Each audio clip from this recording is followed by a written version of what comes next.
খাদিজাতুল কুবরা রাদিয়াল্লাহু তাআলা আনহা ডাক দিয়ে বলে, ইয়া রাসূলুল্লাহ, আমি ইন্তেকালের পরে বাজার থেকে মার্কিন কাপড় আপনি আনবেন না, বাজার থেকে সাদা কাপড় আপনি আনবেন না, বাজারের কোনো কাপড় আপনি আনবেন না। আপনার শরীর মুবারকের মধ্যে যেই কাপড় থাকবে ওই জুব্বা মুবারক দিয়ে আমাকে কাপড়ের ব্যবস্থা করে দিবেন ইয়া রাসূলুল্লাহ। আল্লাহ নবী জিজ্ঞাসা করলেন, খাদিজা গো, দামি কাপড়ের কথা তুমি বললা না, দামি কাপড়ের কথা না বলে তুমি কেন কম দামি এই সাদা একটা পাঞ্জাবির কথা বলেছ? খাদিজাতুল কুবরা চোখের পানি ছেড়ে দিয়ে বলে, ইয়া রাসূলুল্লাহ, ইয়া হাবিবাল্লাহ, আমি কবরের মধ্যে কি জবাব দিব?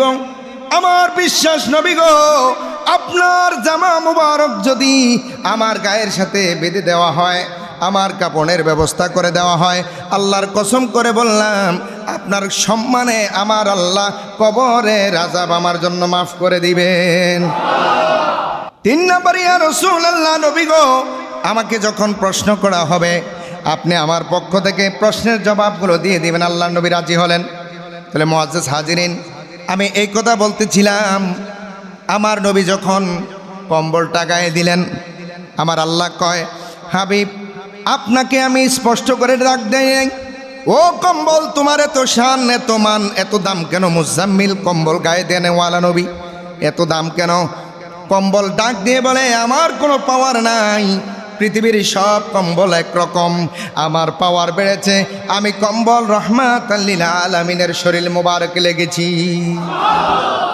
বড় করে বলুন, আসসালামু আলাইকুম ওয়া রাহমাতুল্লাহি ওয়া বারাকাতুহু। রব্বুল আলামিনের দরবারে লাখো কোটি শুকর আদায় করছি যে মহান মালিক আমাদেরকে পবিত্র রজব মাসের এই জুমাতে উপস্থিত হওয়ার তৌফিক দিয়েছেন। আলহামদুলিল্লাহ। বড় করে বলেন আলহামদুলিল্লাহ। লাখো কোটি শুকর আদায় করছি শামসুল হিদায়া, বাদরুদ্দুজা, নুরুল হুদা, সাইয়্যিদুল কাউনাইন, ইমামুল মুরসালিন, খাতামুন নবিয়্যিন, যে নবীকে আল্লাহ পাক রব্বুল আলামিন সৃষ্টির সেরা হিসেবে সৃষ্টি করেছেন, যেই নবীর মতো পৃথিবীতে আর কেউ ছিল না, এখনও নাই, বর্তমানেও এমন নবীর মতো মর্যাদাবান আর কেউ থাকবে?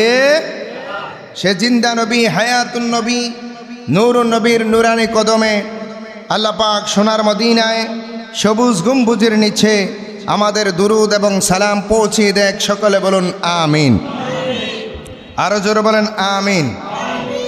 মুআজ্জাজ হাজিরিন, রজব মাসের চাঁদ দেখলে আল্লাহর হাবিব সাল্লাল্লাহু আলাইহি ওয়াসাল্লাম একটি দোয়া পড়তেন। যেমন হুজুর পাক সাল্লাল্লাহু আলাইহি সাল্লাম এই দোয়াটি পড়তেন, আল্লাহুম্মা বারিক লানা ফি রজবা ওয়া শাবান ওয়া বাল্লিগনা রমাদান। সুবহানাল্লাহ কোন।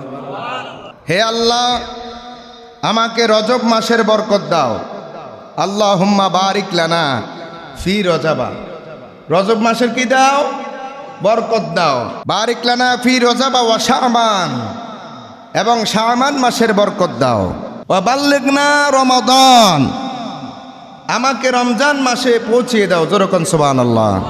আল্লাহর নবী রাহমাতাল লিল আলামিন হাদিসে মুবারকার মধ্যে ইরশাদ করলেন, আর রজবু শাহরুল্লাহ, রজব মাস হলো আল্লাহর মাস। রজব মাস কার মাস? বড় করে বলেন, কার মাস? আল্লাহর মাস। ওয়া শাবানু শাহরি, শাবান মাস আমি নবীর মাস। আর রমজান মাস হলো শাহরে উম্মতি, আমার উম্মতের মাস। আর একটু বড় করে বলুন, রজব মাস, এই মাস শাহরুল নবীর মাস। কারণ হলো এই মাসে আমার নবী রাহমাতাল লিল আলামিন আমার আল্লাহর সাথে মেরাজ করেছেন। সুবহানাল্লাহ কোন। যত নবী পৃথিবীতে সৃষ্টি করেছেন, কোন নবীর সাথে আমার আল্লাহ দেখা দেন নাই। মারহাবা কোন। কোন নবীর সাথে আমার রব্বুল আলামিন দেখা দেন নাই, আমার মাওলা দেখা দেন নাই, আমাদের মনিব দেখা দেন নাই।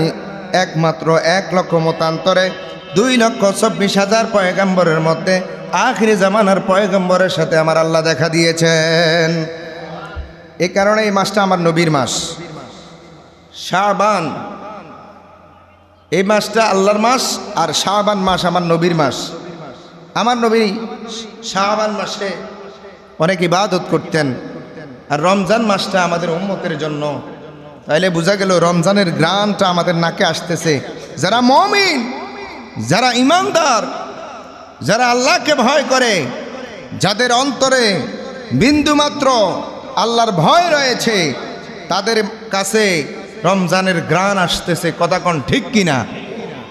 আর যাদের ইমানটা নষ্ট, ইমান দুর্বল, অন্তরটা দুর্বল, এই রমজান মাসও তো রমজান মাস মনে হয় না। গোপনে গোপনে খায়, লাল শালু, কালা শালু, হ্যাঁ, ঘরের সিবা, ঘরের কোনায়, হ্যাঁ, ঘরের পিছনে, ঠিক কিনা বলুন? কিন্তু আমাদের কাছে যারা মুমিন, আমাদের কাছে এখনই রমজানুল মুবারকের গ্রান নাকে আসতেছে। কথা বলুন ঠিক কিনা? রমজান মাসের গ্রান আমাদের নাকে আসতেছে। কথা বলুন ঠিক কিনা? আল্লাহ আমাদেরকে অবাল্লাগনা ফি ইলা শাহরিন রমাদান, রমজান মাসের পর্যন্ত আমাদের হায়াতটা আল্লাহ রাব্বুল আলামিন বৃদ্ধি করে দেখ। সকলে বলুন আমিন। আব্বাজিরা, রাসূল পাক সাল্লাল্লাহু আলাইহি ওয়াসাল্লামের সম্মান নিয়ে এই মাসের আলোচনা। আগামী জুমাতে ইনশাআল্লাহ মেরাজের আলোচনা করব। আজকে হুজুরে পাক সাল্লাল্লাহু আলাইহি সাল্লামের শাফায়াতে মুস্তাফা নিয়ে কথা বলবো। সুবহানাল্লাহ কোন? শাফায়াতে মুস্তাফা হলো হুজুরে পাক সাল্লাল্লাহু আলাইহি সাল্লামের একটা মুআজিজা, গুণ বা ক্ষমতা। মেরাজ হুজুরে পাক সাল্লাল্লাহু আলাইহি সাল্লামের গুণ বা ক্ষমতা। যেমন আল্লামা জালালউদ্দিন সুয়ুতি রহমতুল্লাহ আলাইহি একটা বিশ্ববিখ্যাত কিতাব লিখেছেন, কাসাইসুল কুবরা।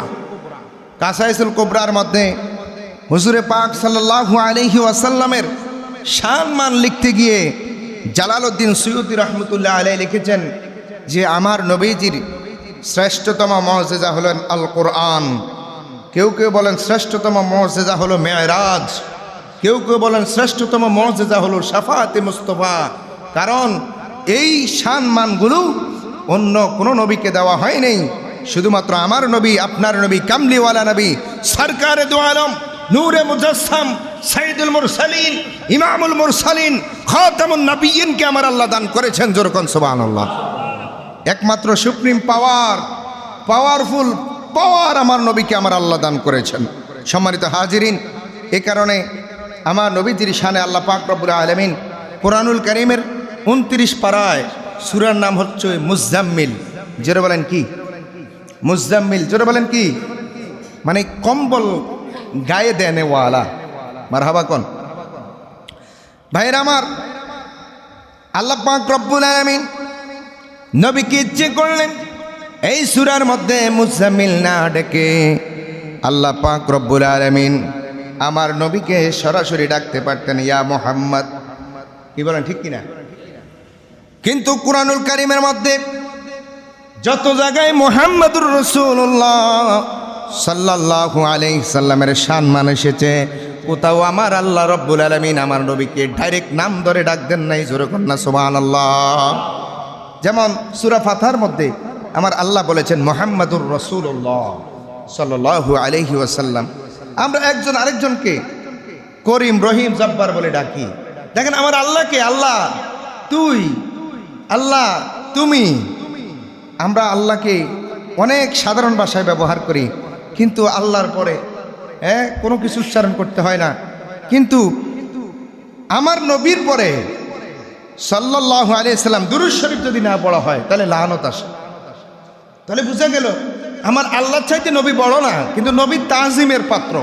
তাজিমান আমার নবীকে আল্লাহ পাক রব্বুল আলামিন সম্মান দিতে শিখিয়েছেন। এ কারণে যে কোনো জায়গায় নবীর নাম উচ্চারণ হইলে মুহাম্মাদুর রাসূলুল্লাহ সাল্লাল্লাহু আলাইহি সাল্লাম।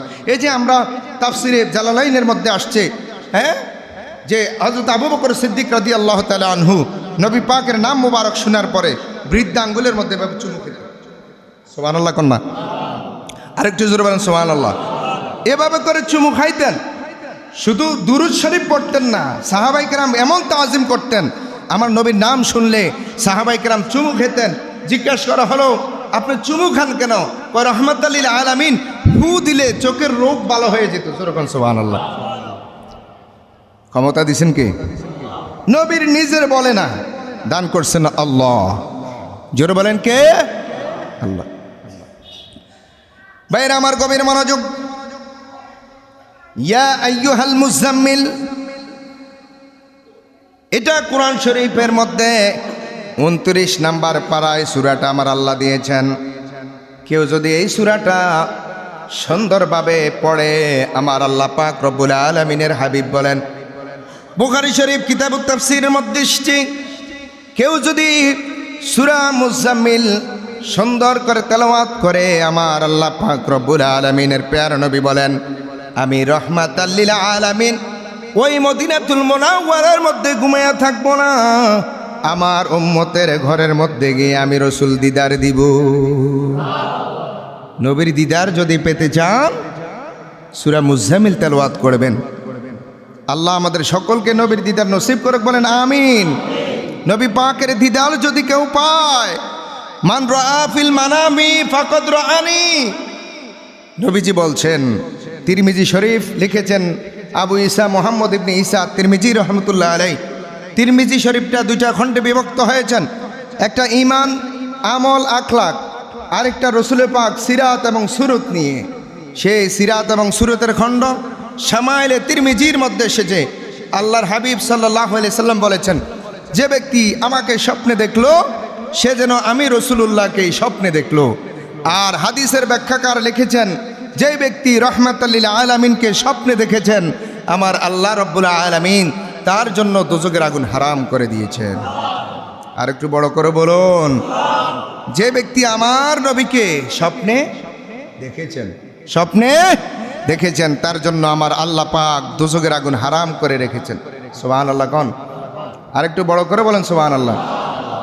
তাহলে এই সূরা মুজাম্মিল যদি কেউ তেলাওয়াত করে, সে যেন নবীর দিদার তার নসিব হয়ে যাবে। আলহামদুলিল্লাহ কোন? আর একটু বড় করে বলেন আলহামদুলিল্লাহ। সূরা মুজাম্মিল যদি কেউ তেলাওয়াত করে, শত্রুর মোকাবেলা থেকে সে মুক্তি পায়। শত্রু আছে না নাই?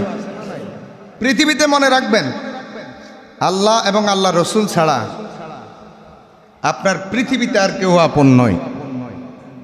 বাবা মা আছে আপন, কিন্তু আল্লাহর 100 ভাগের 1 ভাগ মায়া গোটা পৃথিবীতে দিয়ে দেওয়া হয়েছে, আর বাকি 99 ভাগ মায়া আমার আল্লাহ আল্লাহর কাছে রেখেছেন।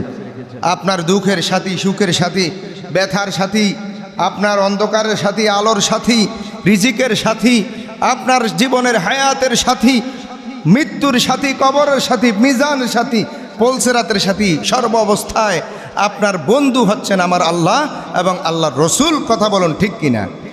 আরও জোরে বলেন ঠিক কিনা? তবু যারা পৃথিবীতে শত্রুতামি করবে, শত্রুর হাত থেকে আল্লাহ রব্বুল আলামিন সূরা মুজাম্মিলের কারণে আপনাকে বিরত রাখবেন। আল্লাহ কবুল করুক, বলেন আমিন। 3 নম্বরে আমি হাদিসের ব্যাখ্যায় দেখেছি, কেউ যদি সূরা মুজাম্মিল তেলাওয়াত করে, আল্লাহ সুবহানাহু ওয়া তাআলা তার রিজিকের অভাব দূর করে দেন। আরেকটু জোরে কোন সুবহানাল্লাহ। মুআজ্জাজ হাজিরিন, যাও ওইদিকে যাচ্ছি না, ব্যাখ্যায় চলে যাচ্ছি। জি, ইয়া আইয়ুহাল মুজাম্মিল, হে কম্বল গায়ে দেন ওয়ালা নবী। জোরে কোন সুবহানাল্লাহ। আমার নবী, আপনার নবী কেমন নবী? যেই নবী ঘুমাইলে পরে যেই জিনিসটা গায়ে দিয়ে ঘুমায়, আমার আল্লাহ পাক রব্বুল আলামিন ওই জিনিসকে সম্মানিত করে দেয়। একটা কম্বল, কম্বল তো কত মানুষে গায়ে দেয়। অনেক সময় শীত বেশি, ঠান্ডা পড়লে গরুর গায়েও গায়ে দেয়, দেয় না? একটা কম্বল, সাধারণ একটা কম্বল। কম্বল রে, তোমার এত দাম কেন, এত পাওয়ার কেন, এত ক্ষমতা কেন, যে তোমার নাম কিয়ামত পর্যন্ত মানুষ স্মরণ করবে। কম্বলের থেকে জবাব আসবে যদি আপনি প্রশ্ন করেন। কম্বল থেকে জবাব আসবে, আমার কোনো ক্ষমতা নাই, আমাকে মানুষ বানানো মাত্র। কয় তোমার এত ক্ষমতা হলো কেন, এত পাওয়ার হলো কেন? কম্বল ডাক দিয়ে বলে, আমাকে আমার রসুল জড়িয়ে ধরে ঘুমাইছিলেন, সেই কারণে আমি কম্বলের দাম বেড়ে গেছে। আব্বা অনেকদিন পরে দেখা তো ওই কারণে সুবহানাল্লাহর আওয়াজটা একটু কম। কম্বলের দাম বেড়েছে কেন? এই কম্বল আমার রসুলুল্লাহর শরীর মোবারকে লেগেছেন বিদায় আমার আল্লাহ কয় কোরআনুল কারিমে দিয়ে দিব, হাদিসের তফসিরে দিয়ে দিব, হাদিসের ব্যাখ্যায় দিয়ে দিব, এবং কিয়ামত পর্যন্ত তুমি কম্বলের কথা মানুষ স্মরণ করবে, কারণ তুমি আখিরে জামানার পয়গম্বর সাইদুল মুরসালিনের শরীর মোবারকের মধ্যে লেগেছো। যেরকম সুবহানাল্লাহ, আর একটু বড় করে বলেন সুবহানাল্লাহ। ওই মিয়া আমার নবীজি কত দামি, নবীজির সাথে একটা কম্বল, একটা জামা, কম্বল লাগার কারণে কম্বলের সম্মান বেড়ে গেছে। মা আয়েশা সিদ্দিকা রাদিয়াল্লাহু তাআলা আনহা, খাদিজাতুল কুবরা রাদিয়াল্লাহু তাআলা আনহা একদিন ডাক দিয়ে বলে, ইয়া রাসূলুল্লাহ, ইয়া হাবিবাল্লাহ, আপনার কাছে আমার কিছু চাওয়া আছে। যেদিন খাদিজার কাছে আজরাইল আসবে, দুই একদিন পূর্বে আল্লাহর নবী রাহমাতাল লিল আলামিন ডাক দিয়ে বলে, খাদিজা, ও খাদিজা, ইসলাম প্রচারের জন্য তুমি তোমার সব সম্পদ আল্লাহর রাস্তায় কোরবান করে দিয়েছ, তুমি তোমার সমস্ত সম্পদ কোরবান করে দিয়েছ, তুমি তোমার জীবন কোরবান করে দিয়েছ। কেমন কোরবান করেছেন শুনেন। আল্লাহর নবী রাহমাতাল লিল আলামিন যখন হিজরত করার জন্য ওই যে গারে সুরের মধ্যে পাহাড়ের উপরে প্রায় 1000-এর উপরে 1000 ফুটের উপরে গারে সুরের মধ্যে তিনি লুকিয়েছিলেন, আল্লাহর নবী আশ্রয় নিয়েছিলেন। আল্লাহর নবী যখন আশ্রয় নিয়েছিলেন, মা খাদিজাতুল কুবরা রাদিয়াল্লাহু তাআলা আনহা কাফেরদের লক্ষ্য করে, কাফেরদেরকে ভয় করে করে লুকিয়ে লুকিয়ে সেই জায়গায় আল্লাহর নবী রাহমাতাল লিল আলামিনের জন্য খানা নিয়ে উঠতেন এবং দৈনিক খানা নিয়ে নামতেন। জোরে কন্যা সুবহানাল্লাহ। বর্তমানে যে হাজিরা যায় আব্বাজিরা আমার, একবার দুইবার, একবার উঠলেই আবার নামতে কষ্ট হয়ে যায়। উট দিয়ে উঠে, বিভিন্ন বাহন দিয়ে উঠে যারা হজে গেছেন, ঠিক কিনা কোন, হিজরতের জায়গায় একবার বাহন দিয়ে উঠে মা খাদিজাতুল কুবরা রাদিয়াল্লাহু তাআলা আনহা একবার সকালবেলায় উঠতেন আবার নামতেন, আবার বিকালবেলায় উঠতেন আবার নামতেন, রাহমাতাল লিল আলামিনের জন্য খানার ব্যবস্থা করতেন। যেরকম সুবহানাল্লাহ।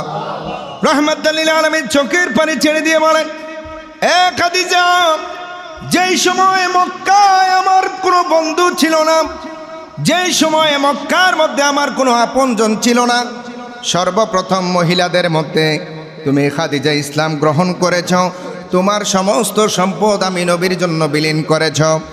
এখন তুমি দুনিয়া থেকে বিদায় হয়ে যাবে, এখনো তো ইসলাম প্রতিষ্ঠিত হয় নাই, আমি আর আপন হিসাবে কে আমার সাথে থাকবে? খাদিজা বলে, ইয়া রাসূলুল্লাহ, আল্লাহ পাক রব্বুল আলামিন তো আপনার উত্তম বন্ধু। আরেকটা জিনিস আপনাকে বলবো হুজুর, ইসলাম প্রচারের বিনিময়ে আমি আপনার কোনো কিছু চাই না, ধন সম্পদ চাই না, হাসরের দিন আপনি আমাকে জান্নাতে নিবেন তাও চাই না। ইয়া রাসূলুল্লাহ, ইয়া হাবিবাল্লাহ, আমি ইন্তেকালের পরে আপনার কাছে আমার চাওয়া পাওয়া আছে। ইয়া রাসূলুল্লাহ, কয় কি? কয় আমি ইন্তেকালের পরে আমার কবর মুবারকের মধ্যে আপনি আগে ঘুমাইবেন। আরেকটু জোরে বলুন। রাহমাতাল লিল আলামিন প্রশ্ন করলেন, খাদিজা, কেন আমি ঘুমাবো? ইয়া রাসূলুল্লাহ, ইয়া হাবিবাল্লাহ, যেই জায়গায় আপনার পিঠ মোবারক লেগেছে, যেই মাটিতে আপনার পিঠ মোবারক লাগবে, আমি আল্লাহর কসম করে বললাম ওই জায়গার মধ্যে দোজখের আগুন, জাহান্নামের আগুন আসতে পারে না। আর একটু জোরে কন। নবীর নাম শুনলে আযাব চলে যায়, আর আমগো কিছু কিছু বাইগো নাম শুনলে গজব চলে আই। কথা কয় না কা? আবার এরা নবীর ক্ষেত্রে লাগামহীন কথা বলে, মুখে লাগাম ছাড়া কথা বলে। শিক্ষা কারে বলে মিয়া? গাড়ির মধ্যে দেখবেন, আপনারা কি রাগ করেননি? গাড়ির মধ্যে দেখবেন ক্লাসও আছে, ব্রেকও আছে। ক্লাস দিলে খালি দৌড় মারে, আর ব্রেক দিলে এটা থামে। হ্যাঁ, আপনার ক্লাসের ক্ষমতা আছে কিন্তু ব্রেক নাই, এই গাড়ি নষ্ট না ভালো? আরে আব্বা কথা কন না, নষ্ট না ভালো? নষ্ট। এলেম আছে, আদব নাই। আরে কথা কয় না, এলেম আছে, আদব এই এলেমের কোনো দরকার নাই, কোনো দাম নাই। আবু জাহেলের নাম ছিল আবুল হেকাম, জ্ঞানীদের পিতা। নবীজি বলছেন, চাচা আমি হলাম রহমত লিল আলামিন। মোজেজা দেখাইতে শুরু করছেন। আবু জাহেলকে তুমি এত বড় জাদুঘর, আমার নবীকে আপনারা জ্ঞানীদের পিতা কয়, আজকে থেকে আপনি আবু জাহেল, মূর্খদের পিতা। কথা বুঝছেন না? তো যারা আমার নবীর শানে লাগামহীন কথা বলে তারা কোনোদিন জ্ঞানী হতে পারে না। তারা ওই যে ব্রেক ছাড়া গাড়ি, ব্রেক ছাড়া ঘুরে, কথা কোন ঠিক কিনা? আরো জোরে বলেন ঠিক কিনা? কারণ ব্রেক ছাড়া যারা ঘুরে তাদের ওয়াজ শোনা যাবে না, মাহফিলে যাওয়া যাবে না, ইউটিউব দেখে তাদেরকে বড় হুজুর মনে করা যাবে না। আরে মিয়া, ইংরেজি তো আমেরিকার কুত্তেও ইংরেজি জানে, আঙ্গদেশের মুসিরা যেমন বাংলা জানে, আমেরিকার কুত্তেরাও ইংরেজি জানে। 3 মাস 6 মাস আপনি ঘুরে আইলে আপনার তো কিছু ঠুসঠাস ইংরেজি কইতে পারবেন। এটাতে যুবক ভাইয়েরা কয় আক্কার গেছে বড় হুজুর। আস্তাগফিরুল্লাহ। আদব আদব আছে কিনা আমার রসুলের শানে সেটা দেখতে হবে। আমার রসুলের শানে আমার আল্লাহ সব সময় আদব ব্যবহার করতেন। আরে মিয়া, এখানে সূরা মুজাম্মিলের মধ্যে আল্লাহ তো কম্বল গায়ে দেন ওয়ালা নবী, সাদুর গায়ে দেন ওয়ালা নবী বলে ডাক না দিয়ে আল্লাহ ইয়া মুহাম্মদ ডাক দিতে পারতেন। আমার আল্লাহ কত সুন্দর করে বলতেছেন, ইয়া আইয়ুহাল মুজাম্মিল, ওগো কম্বল গায়ে দেন ওয়ালা নবী। আরো জোরে কন্যা সুবহানাল্লাহ। লাগামটা লাগান, লাগাম লাগান। অ্যাক্সেলেটার থাকলে যে আপনি গিয়ার দিয়ে দিবেন, ব্রেক কই? কি জবাব দিবেন রসুলুল্লাহ দরবারে? যে রসুল আপনার জন্য সারা জীবন কেঁদেছেন। আল্লাহ কয়, হাবিব আপনাকে আমি 2 জাহানের বাদশা বানাইছি। যেই পৃথিবীর আমি আল্লাহ, সেই পৃথিবীর রহমত আপনি মুহাম্মদুর রাসূলুল্লাহ, আপনি কেন না খেয়ে থাকবেন? আপনাকে আমি আল্লাহ রব্বুল আলামিন, আল্লাহু ইউতি ওয়া আনা কাসিম, আল্লাহ দানশীল, আপনি হচ্ছেন বন্টনকারী, আপনি কেন কষ্ট করবেন? আল্লাহর নবী বলেন, আমার উম্মতের মধ্যে কিছু উম্মত থাকবে যারা খানা পাবে না, চলা পাবে না, যারা আরামায়েশ পাবে না, আমি তাদের দলের অন্তর্ভুক্ত হতে চাই। তারা যেন আমি নবীকে দেখে দেখে সান্ত্বনা পায়। যেরকম সুবহানাল্লাহ। তাহলে আমার নবীকে আমার আল্লাহ জান্নাতি খাবারে তো খাওয়াইছেন। আর নবীজি যদি চাইতেন, আমার আল্লাহ সারা জীবনে আমার নবীকে জান্নাতি খাবার খাওয়াইতেন। সুবহানাল্লাহ কোন। ইন্তেকালের পূর্বে জিবরাইল আমিন, আজরাইল আমিন, এরকম 70,000 ফেরেশতা আসছেন, ইয়া রাসূলুল্লাহ পারমিশন দেন। কি পারমিশন? আপনি তো দুনিয়া থেকে বিদায় হয়ে যাবেন, আপনার রওজা মোবারকটা আল্লাহর আরশে করবে। কারণ আল্লাহর আরশের ডান পাশে হাসরের দিন আপনি থাকবেন, সব সময় আপনি থাকবেন। এখন আমার আল্লাহ আপনাকে দেখে দেখে শান্তি, মনের তৃপ্তি নিবে। প্রেমিককে দেখলে যেমন ভালো লাগে, এরকম মনের শান্তি নিবে। আমার নবী বলেন, ইম্পসিবল, আমি যাব না। আমি দুনিয়ার জমিনে থাকবো। আমার উম্মতে মুহাম্মদীর মনে যখন আমি নবীর ব্যথা বেদনা আসবে, নবীকে দেখার বাসনা জাগবে, আমার রওজা মুবারক দেখে দেখে তারা সান্ত্বনা অনুভব করবে। আরেকটু জোরে কোন সুবহানাল্লাহ। সেই নবীরে কেমনে 6 প্যাক কও, সেই নবীরে কেমনে কাউ বাউ কয়। আরে কাউ বাউ এটা বলা যায়। এখন শাশুড়িরে ইয়েরে যদি স্ত্রীরে যদি কয় যে আম্মা এ বউ থাকবো নি, কথা কয় না কা, ফোলার আম্মা কওয়া যায়। বাবুর মা, বাবুর আম্মা যাইয়ে যদি বাবু না কয়ে কয় আম্মা, তো এ বউ থাকবো? তোমরা কেমনে কথা কো বুঝলাম না। কি রে, এলেম শিখছো আর আমল শিখছো? আল্লাহ হেদায়েত দেখ, বলেন আমিন। আরো জোরে বলেন আমিন। যে কথা বলতেছিলাম, আয়েশা সিদ্দিকা রাদিয়াল্লাহু তাআলা আনহা, খাদিজাতুল কুবরা রাদিয়াল্লাহু তাআলা আনহা বলে, ইয়া রাসূলুল্লাহ, যে জায়গায় আপনি শুইবেন, আল্লাহর কসম ওই জায়গায় কোনোদিন জাহান্নামের আগুন আসতে পারে না। হুজুর, আমার আরজি হলো, ইয়া রাসূলুল্লাহ, ইয়া হাবিবাল্লাহ, আপনার জামা মোবারকটা দিয়ে আমার কাপনের কাপড় দিবেন। আমগো দেশের মৌলবীরা গরুর গোস্ত খাওয়ানোর পরে শরীর থেকে যখন ঘাম বাইর হয়, ওই ঘামের পোশাকটা যখন স্ত্রীর নাকে দেয়, স্ত্রী কয় দুর্গন্ধটা করতে আনছো, মেলামারি ফালাইয়া দেয়। আর রহমাতাল লিল আলামিনের পোশাক মোবারকের কেমন দাম! খাদিজাতুল কুবরা রাদিয়াল্লাহু তাআলা আনহা ডাক দিয়ে বলে, ইয়া রাসূলুল্লাহ, আমি ইন্তেকালের পরে বাজার থেকে মার্কিন কাপড় আপনি আনবেন না, বাজার থেকে সাদা কাপড় আপনি আনবেন না, বাজারের কোনো কাপড় আপনি আনবেন না। আপনার শরীর মুবারকের মধ্যে যেই কাপড় থাকবে ওই জুব্বা মুবারক দিয়ে আমাকে কাপড়ের ব্যবস্থা করে দিবেন ইয়া রাসূলুল্লাহ। আল্লাহ নবী জিজ্ঞাসা করলেন, খাদিজা গো, দামি কাপড়ের কথা তুমি বললা না, দামি কাপড়ের কথা না বলে তুমি কেন কম দামি এই সাদা একটা পাঞ্জাবির কথা বলেছ? খাদিজাতুল কুবরা চোখের পানি ছেড়ে দিয়ে বলে, ইয়া রাসূলুল্লাহ, ইয়া হাবিবাল্লাহ, আমি কবরের মধ্যে কি জবাব দিব? আমার বিশ্বাস নবী গো, আপনার জামা মুবারক যদি আমার গায়ের সাথে বেঁধে দেওয়া হয়, আমার কাপড়ের ব্যবস্থা করে দেওয়া হয়, আল্লাহর কসম করে বললাম আপনার সম্মানে আমার আল্লাহ কবরের আযাব আমার জন্য মাফ করে দিবেন। আর জোরে কন্যা সুবহানাল্লাহ। নবী আমাদের মতো কথা কয় না, আমাদের মতো। আমাদের পাঞ্জাবি দিলে ভিড় আরো বাড়তে পারে, ভিড় আরো কি আর বাড়তে পারে। নবীর জামা মোবারকে এত দাম, সুবহানাল্লাহ কোন। 3 নম্বর, ইয়া রাসূলুল্লাহ, নবী গো, আমাকে যখন প্রশ্ন করা হবে আপনি আমার পক্ষ থেকে প্রশ্নের জবাবগুলো দিয়ে দিবেন। আল্লাহ নবী রাজি হলেন। তাহলে মুআজ্জাজ হাজিরিন, আমি এই কথা বলতেছিলাম, আমার নবী যখন কম্বলটা গায়ে দিলেন, আমার আল্লাহ কয়, হাবিব আপনাকে আমি স্পষ্ট করে ডাক দেই, ও কম্বল, তোমার এত শান, এত মান, এত দাম কেন? মুজাম্মিল, কম্বল গায়ে দেনেওয়ালা নবী, এত দাম কেন? কম্বল ডাক দিয়ে বলে, আমার কোনো পাওয়ার নাই, পৃথিবীর সব কম্বল একরকম, আমার পাওয়ার বেড়েছে, আমি কম্বল রহমাতাল লিল আলামিনের শরীর মোবারকে লেগেছি। বড় করে বলুন। নবী পাকের শরীর মোবারকের মধ্যে কম্বল লেগেছে। আল্লাহ কোরআনে বলছেন, ইয়া আইয়ুহাল মুজাম্মিল, হে কম্বল গায়ে দেনেওয়ালা নবী। সুবহানাল্লাহ কোন।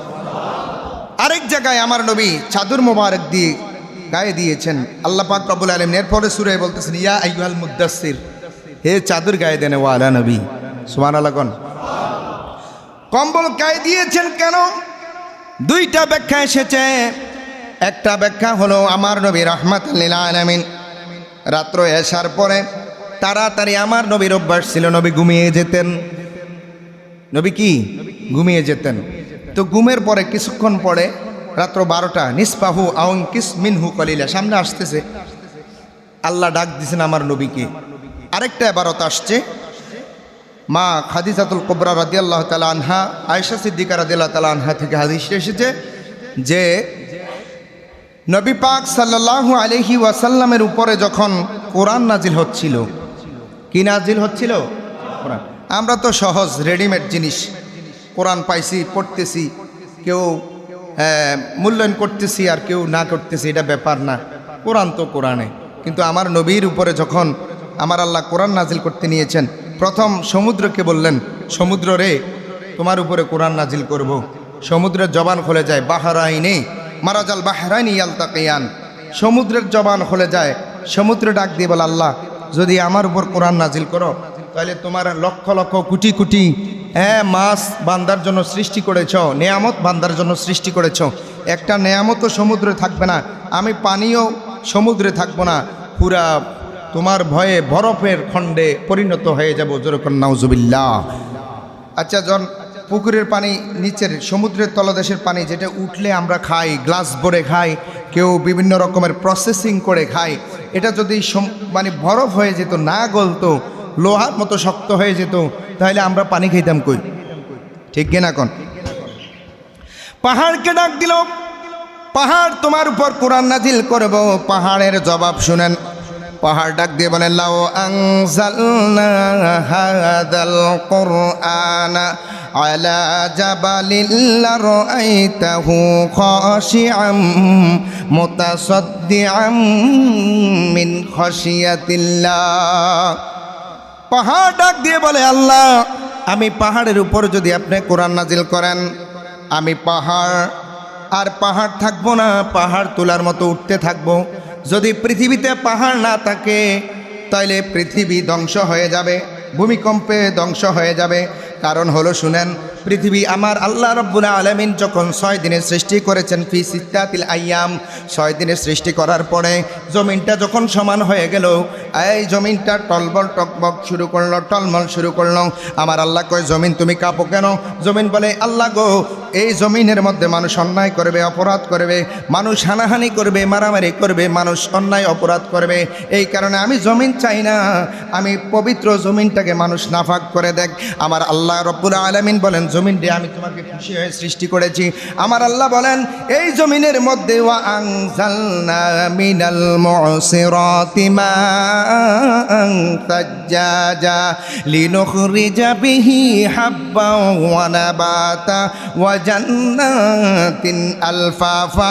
এই জমিনের মধ্যে আমি আল্লাহ পাক রব্বুল আলামিন সবুজ শ্যামল গাছপালা দেব, তরুণতা দেব, মানুষের বসবাসের জন্য উপযুক্ত কাঠ দেব, গাছ বাগান দেব, ফল ফলাদি দিব, ফলমূল দেব, শস্যাদি দিব, যা মানুষকে আমি আল্লাহর ইবাদত করবে। সুতরাং তুমি জমিন লড়াছড়ার কোনো উপায় নাই। যেরকম সুবহানাল্লাহ। জমিন কয় না, রাজি নাই। আমার আল্লাহ রব্বুল আলামিন আদেশ দিলেন ফেরেশতাদেরকে, ফেরেশতারা আল্লাহর হুকুম মানলেন। পৃথিবীর মধ্যে আমার আল্লাহ পাক রব্বুল আলামিন 3 ভাগ জল 1 ভাগ স্থল, সমান সমান ছিল জল এবং স্থল। ওই 1 ভাগ জল থেকে পানি তুলে, মাটি তুলে আমার আল্লাহ জমিনের বিভিন্ন জায়গার মধ্যে ওয়াল জিবালা আওতাদা, পাহাড়গুলাকে আমার আল্লাহ পেরাক বানায়া দিছে। পেরাক বানায়া এমনভাবে খুঁটি করিয়া দিছে যাতে করে জমিন লড়তে না পারে।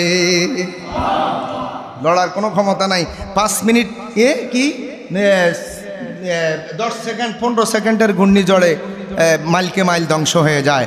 যদি আমার আল্লাহ ওয়াল জিবালা আওতাদা পাহাড় না দিতেন, তাহলে 1 মিনিটের ঘূর্ণিঝড়ে পুরো পৃথিবী উল্টে যেত ভূমিকম্পে। কথা কোন ঠিক কিনা?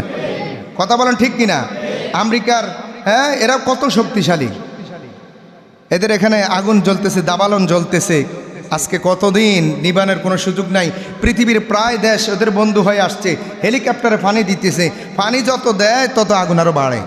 দেখছেন নি আপনারা ভিডিওর মধ্যে? গজব দিছেন কে? আল্লাহ। গজব দিছেন কে?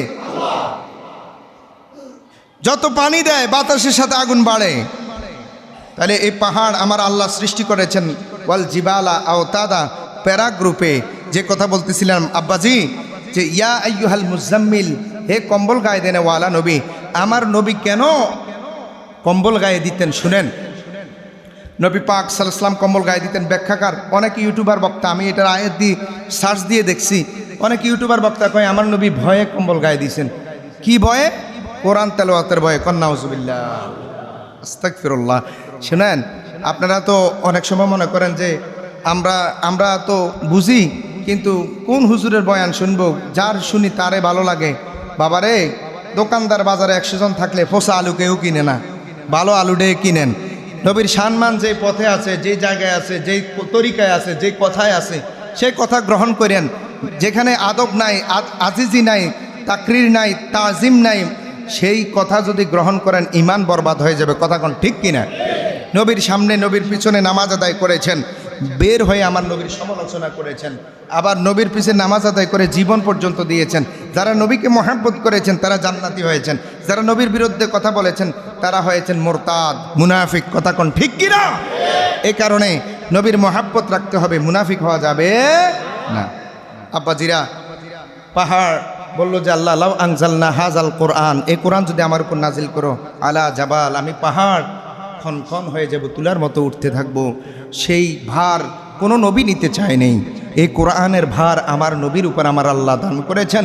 আমার নবীর উপরে যখন আয়াত নাজিল হতেন, ইকরা বিসমি রাব্বিকাল্লাযী খলাক, তখন নবী পাক সাল্লাল্লাহু আলাইহি ওয়াসাল্লাম টেনশন করতেন যে এই কোরআন আমার উপর নাজিল হচ্ছে, আমার উম্মতেরা কি এই কোরআনের হক আদায় করতে পারবে? আল্লাহু আকবার বলুন।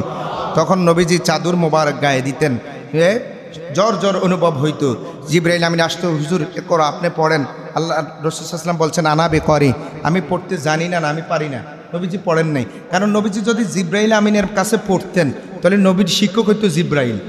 অনেকে কয় নবীজি কিচ্ছু জানে না। আরে বোকা, জিবরাইল আমিন তো লেখাপড়া নিয়ে আসছে। আমার নবী বলছেন না, তুমি কেন আমার শিক্ষক হবা? কারণ এই পৃথিবীতে আমার একমাত্র শিক্ষক আমার আল্লাহ, আর আমার পরে আর কোনো শিক্ষক নাই, ইমাম নাই। আমি ইমামুল মুরসালিন, আমি খাতামুন নাবিয়্যিন, আমি হচ্ছে লা নাবিয়্যা বাদি, লা নাবিয়্যা মুআল্লিমি। আমার পরে আর কোনো শিক্ষক নাই, আমার উপরে আর কোনো নবী নাই, আমার উপরে আর কোনো সম্মানই নাই। তো এই কারণে আমি পড়বো না। তখন জিবরাইল আমিন আল্লাহর হাবিবের সিনায় যখন চাপ দিতেন, তখন ওহিটা ডাইরেক্টলি সিনায় আমার নবীর কাছে চলে আসতেন। যেরকম সুবহানাল্লাহ। এই কারণে সিনায়ও কিন্তু একটা এলেম আছে, একটা এলেম কি আছে, এটাকে এলমে লাদুন্নি বলা হয়।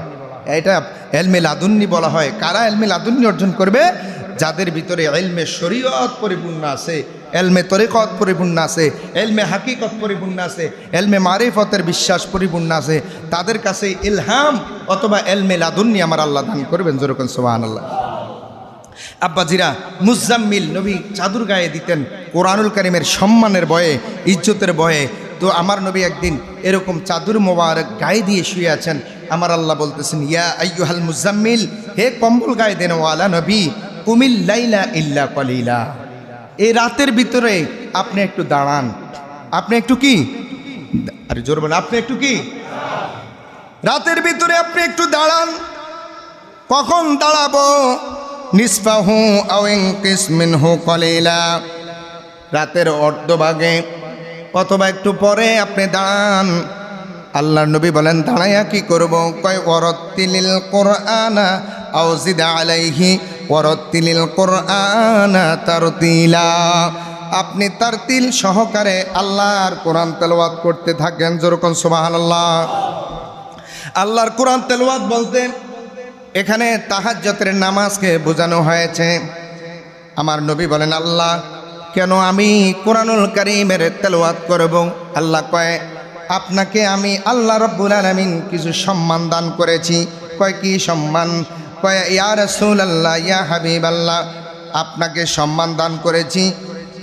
এই সম্মান দান করেছি, ওয়া মিনাল লাইলি ফাতাহাজ্জাদ বিহি নাফিলাতাল লাক, আপনার জন্য তাহাজ্জুদকে আমি নফল করলাম।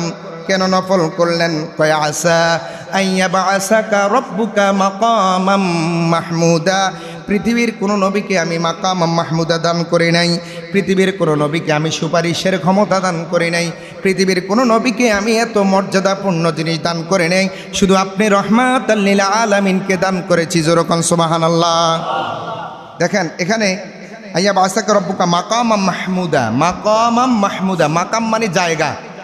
এটা যেমন মেহরাব বা মিম্বার, এটা মেহরাব, এটা কি মিম্বার, এটা কি মিম্বার। এরকম মাকাম মাহমুদা হলো প্রশংসিত স্থান, একটা সম্মানী জায়গা। যেরকম সুবহানাল্লাহ। যেদিন হাসরের ময়দান কায়েম হবে, আল্লাহর একটা সিংহাসন থাকবে, আল্লাহর হাবিবের একটা সিংহাসন থাকবে।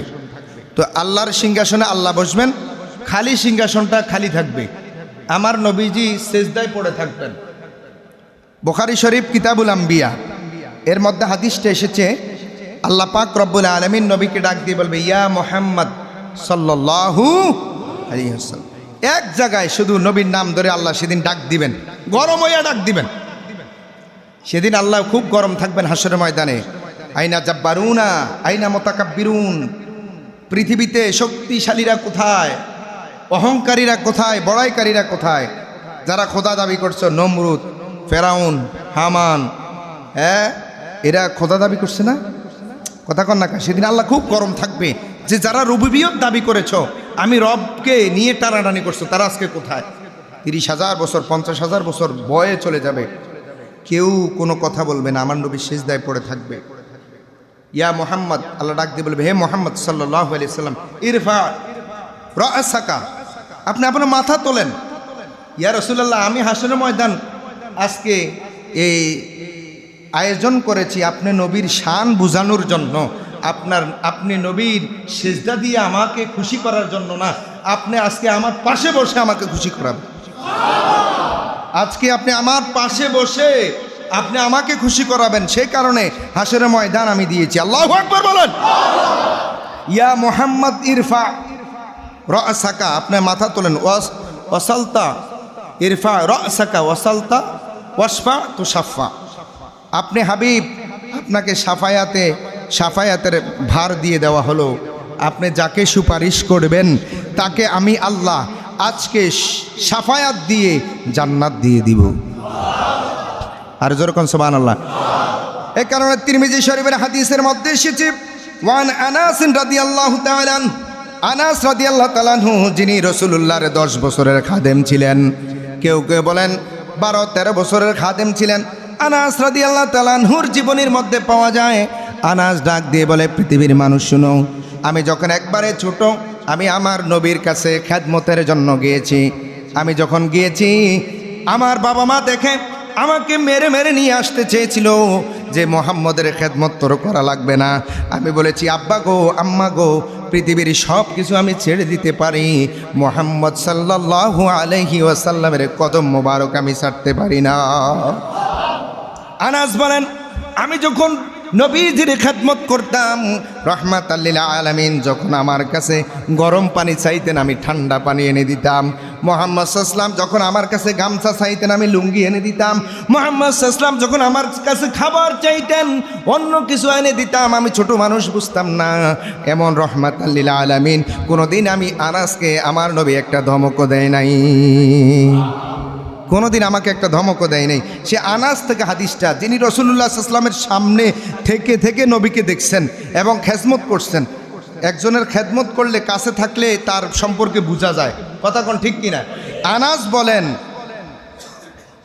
আনাস বলেন যে শাফাআতি লি আহলিল কাবাইর মিন উম্মতি, ক্বালা ক্বালা রাসূলুল্লাহ সাল্লাল্লাহু আলাইহি ওয়াসাল্লাম, আমার নবীজি বলছেন শাফাআতি, আমি সুপারিশ করব, লি আহলিল কাবাইর মিন উম্মতি, আমার উম্মতের মধ্যে আগে যারা কবিরা গুনাহ করছে, বড় বড় গুনাহ করছে। কাবাইর মানে এই আয়াতটা, এই দোয়াটা নবী পাকের রওজা মুবারকের পাশে এখনো সব লেখা আছে সোনালী অক্ষর দিয়ে। হাজী সাহেবরা যারা গেছেন, যারা যাবেন দেখে আসবেন, আমার নবীর রওজা মুবারকের পাশে লেখা শাফাআতি লি আহলিল কাবাইর মিন উম্মতি। নবীজি বলেছেন, আমার উম্মতের মধ্যে যারা কবিরা গুনাহগার, আমি নবী সর্বপ্রথম তাদেরকে সুপারিশ করব। এই ক্ষমতা দিয়েছেন কে? আরো জোরে বলেন কে? তাহলে আমার নবীকে আমার আল্লাহ শাফায়েতে মুস্তফা দান করেছেন। যা হোক সম্মানিত সুধী, সময়ের স্বল্পতার কারণে আলোচনাটা শেষ করতে পারি নাই। আবার কোনো দিন যদি সময় হয়, এই আলোচনা আসে, আরও কিছু মূল্যবান আলোচনা করার চেষ্টা করব। আগামী জুমাতে ইনশাআল্লাহ আমরা মেরাজুন নবী নিয়ে কথা বলবো ইনশাআল্লাহ। বলেন ইনশাআল্লাহ। আল্লাহ আমাদেরকে হায়াতে তৈয়বা দান করুক। সবাই আমার সাথে পড়ুন, আল্লাহুম্মা। আরো জোরে বলেন, আল্লাহুম্মা বারিক লানা ফি রজাবা ওয়া শাবান ওয়া বাল্লিগনা রমাদান। আসসালামু আলাইকুম ওয়া রাহমাতুল্লাহ।